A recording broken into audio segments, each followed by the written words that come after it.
Hi friends, welcome back to Varni's kitchen.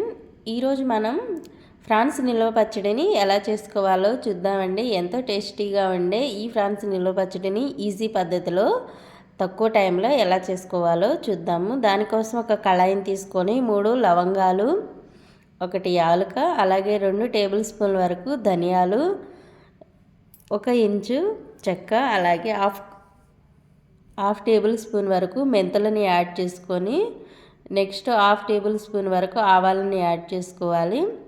వీటన్నిటిని బాగా dry roast చేసుకోవాలండి. వీటిని బాగా మంచి సువాసన వచ్చేదాకా ఫ్రై చేసుకొని పక్కన పెట్టుకోవాలి. నెక్స్ట్ ఒక కళాయిని తీసుకొని 1/4 kg వరకు ఆయిల్ని యాడ్ చేసుకోవాలండి. నేను ఇవన్నీ 1/2 kg ఫ్రాన్స్కి క్వాంటిటీకి చూపిస్తున్నాను. ఫ్రాన్స్ని ఇలా సాల్ట్ అలాగే పసుపు వేసి ఒక 10 మినిట్స్ ఊరనిచ్చిన తర్వాత ఇలా ఆయిల్లో యాడ్ చేసుకోవాలి. ఇలా ఆయిల్లో యాడ్ చేసుకొని ఇలా దానిలో ఉన్న వాటర్ అంతా ఇంకిపోయి ఫ్రై అయ్యేదాకా ఫ్రై చేసుకోవాలి. లేదు అనుకుంటే మీరు సపరేట్గా ఉడికించుకొని తర్వాత అయినా ఆయిల్లో యాడ్ చేసుకోవచ్చండి. ఇలా మనకి గోల్డెన్ బ్రౌన్ కలర్ వచ్చే వరకు ఫ్రాన్స్ని మనం కలుపుకుంటూ ఫ్రై చేసుకోవాలి.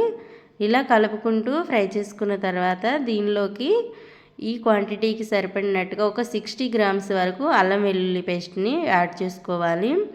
ఇది కొంచెం కలర్ చేంజ్ అయ్యే వరకు ఫ్రై చేసుకోవాలి.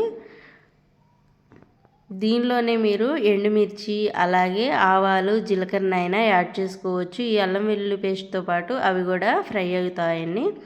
కావాలంటే యాడ్ చేసుకోవచ్చు, లేదంటే స్కిప్ చేసేయచ్చు.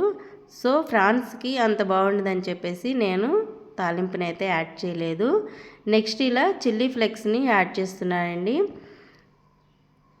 చిల్లీ ఫ్లేక్స్ కూడా ఆప్షనల్ పూర్తిగా.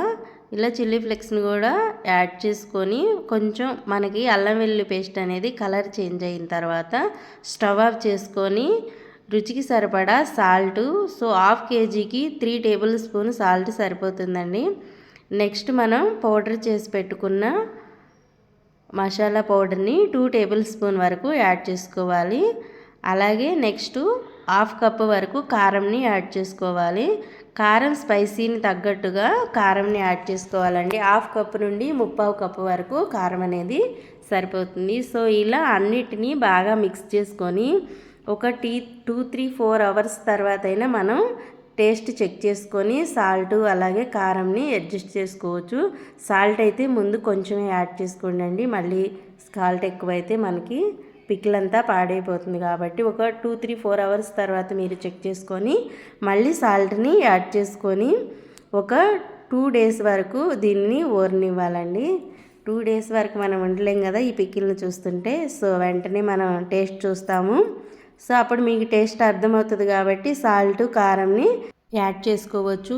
ఇది మనకి ఫ్రిడ్జ్లో స్టోర్ చేసుకుంటే 6 మంత్స్ వరకు ఉంటుందండి. నార్మల్గా అయితే 3 మంత్స్ వరకు స్టోర్ ఉంటుంది. సో నేను దీన్ని ఒక 2 డేస్ ఊరిన తర్వాత చూపిస్తున్నానండి. మనకి ఆయిల్ అనేది పైకి తేలి చక్కగా సరిపోయింది. ఇంతే ఫ్రెండ్స్, మీరు ట్రై చేయండి. తప్పకుండా మీ ఫీడ్బ్యాక్ని నాకు కామెంట్ సెక్షన్లో తెలియచేయండి. ఇలాంటి మరెన్నో రెసిపీస్ కోసం మన ఛానల్ని సబ్స్క్రైబ్ చేయండి.